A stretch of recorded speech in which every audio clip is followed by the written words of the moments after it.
Don't look now, but the Philadelphia Phillies look like an absolute wagon out of the gates this season. They're off to a 5-1 start, including on the backs of some unlikely names such as Taijuan Walker there. With a measuring stick series against the Los Angeles Dodgers coming next, I think this Phillies team might be ready to shock the world this season, and I'm ready to break down exactly why that is the case. Coming on, another victory to sweep the Colorado Rockies, and I understand the Colorado Rockies should not be the margin by which we are judging this Phillies team this year, but you got to beat who's in front of you, and that's exactly what the Phillies have been doing. To dive into what exactly went down in this game, it was a 3-1 victory by the Phillies. We had an absolute nuke shot from Kyle Schwarber, 444 feet into the upper decks there. Could have taken out somebody in Ashburn Alley. That's how hard did he hit this ball. But to me, the story of this game, it was Taijuan Walker himself. Now, we've spoken plenty about Taijuan on this channel, about how there is no pathway to this being a legitimate contender with him continuing to be a part of the rotation. As arms like Jesus Luzardo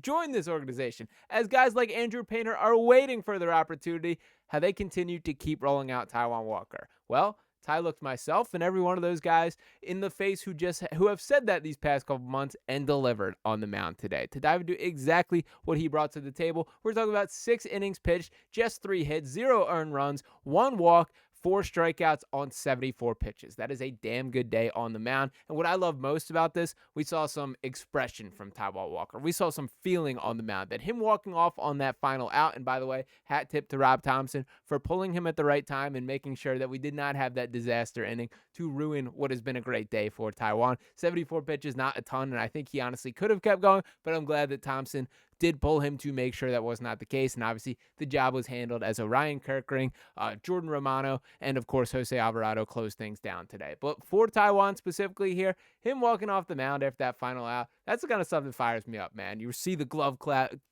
screaming to himself, being excited, and he earned that moment, man. It has been a long stretch for Taijuan Walker, and one of the things that I've continued to have respect for him about is this guy is a dude that competes, that does work, that does want to be great, continues to be a good teammate for this Phillies team. It just has been that his stuff has not been up to the standard that has been set and expected when he did come to Philadelphia. But we are seeing the praise across this roster. Rob Thomson himself, and by the way, shout out to our very own Luke Arcaney right here on Phillies Digest, who was on press row in attendance, doing the press conferences and handling business there. So shout out to Luke for getting the opportunity. He's planning on doing that a lot this year, and I'm going to make sure this channel does not drop whatsoever. But he will have some even better insight from his sights and scenes inside the arena. And one of this here coming from Rob Thomson, as Luke tweets out, quote, "I'm really happy for him on Taijuan Walker. He's always at the top steps, always cheering on his team. I'm really happy for him." Rob Thomson on Taijuan Walker's 6 shutout innings today versus the Rockies. And Taijuan himself spoke about it, what it meant. And he said, Taijuan Walker said his mom is here today and cried happy tears for him. He said the last time that she cried was when he pitched last season. That's awesome, man. That I have no hate in my heart for Taijuan Walker, and I really don't think anyone was. I think if this guy was any sort of problem or not a guy that people liked behind the scenes to any extent, he'd been out of here a while ago. Now, I get the contractual aspects of why he is not, and it is far easier for him to remain around, but it's cool that he had his moment today, and he directly helped this Phillies team win, which should not be overlooked. Even if it means preserving Taijuan Walker for matchups like teams like the Rockies or the White Sox or whoever you want to throw out for the bottom tier of the MLB, if you can get by using him in those type of situations, that's a useful tactic right there, that you can kind of save a little bit of arms in other directions by having him as an option on this Phillies team. So a bit of a theory that I just kind of want to tuck in away there. Now, to reflect on Taijuan as a whole, obviously last year was a nightmare. That he pitched in 19 games, 83.2 innings, allowed 24 home runs across just 58 strikeouts and 107 hits. That's 11.5 hits per 9 innings, a 7.1 ERA, and a 1.7 whip. Brutal stuff there. There does look to be some increased velocity, not quite to the level that I was hoping, but we're seeing the effectiveness. There are some, he's not perfect as a pitcher. I'm not going to dive too deep into the pitching splits and things that I could certainly nitpick from today, but the bottom line is he got the job done. He pitched 6 scoreless innings, and we should be thrilled about that. Now, a couple other things that I did want to dive into here.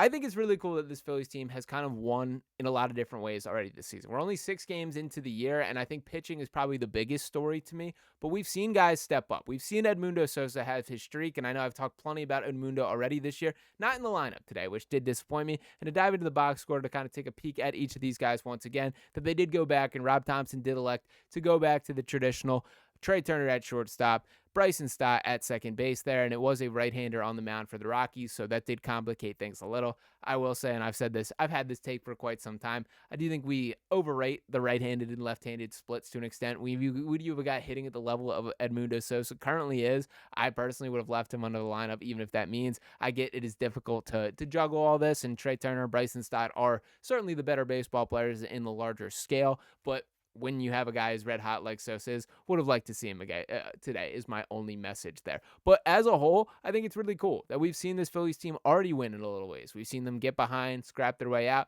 We've seen some pitching gems leaning on the shoulders of Zack Wheeler. We've seen, the unexpected names step up. There's a lot of cool ways, and we're only 6 games into the season. And I do think what we're really going to find out about this team is how good they are next series starting tomorrow. And why that is exactly is it is a matchup with the Los Angeles Dodgers, who have been perfect to this point on the heels of walking off the Braves last night, keeping the Braves absolutely winless, which I do appreciate there, but the Dodgers themselves have not dropped a single game. Now, as far as the pitching matchups that we will see, on Friday it will be Jesus Luzardo, or expected at this point, as this could always change, Jesus Luzardo versus Yoshiro Yamamoto. Saturday will be Aaron Nola versus Roki Sasaki, and then on Sunday, Christopher Sanchez versus Tyler Glass. Now, I would love to see this Phillies team make a statement. Now, granted, you don't win championships this early in the season whatsoever. That this isn't anything that we're going to write home about in a major way. If they find a way to win, I will certainly have it. I will bring that up throughout the season. If they lose it, we'll forget it. That's kind of how sports work and when it is a marathon like that there. But I can't wait to see how this team measures up to a legitimate team. That we have not really seen this Phillies team push yet. Again, we are 2 series into the season, and they are 2 for 2 in those 2 series, which we have to acknowledge. You got to beat who's in front of you, but the challenge gets upped when the Dodgers are the next opponent there, and I cannot wait to see how this matches up there. So I'm pretty optimistic that this is going to be a team that sort of rises to the challenge, is ready. I'm liking the kind of overall personality of this Phillies team. There does feel to be a more business-like approach than has been the case in past years. There is no water being dumped on guys in their post-game interviews. The daycare has grown up. Alec Boehm not chucking his helmet across the field when he's mad after he strikes out. Again, 6 games into the season, so not gonna rush too much into those takes, as frustration will build when they're not 5-1 and the issues come a little more prevalent. But I don't think you could ask for a much better start than what we've seen from this Phillies team. From Kyle Schwarber tearing the cover off the ball, Edmundo Sosa being hot, so finally seeing Bryce Harper shake loose and hit a couple balls here. Trey Turner, some nice flashes. JT Realmuto playing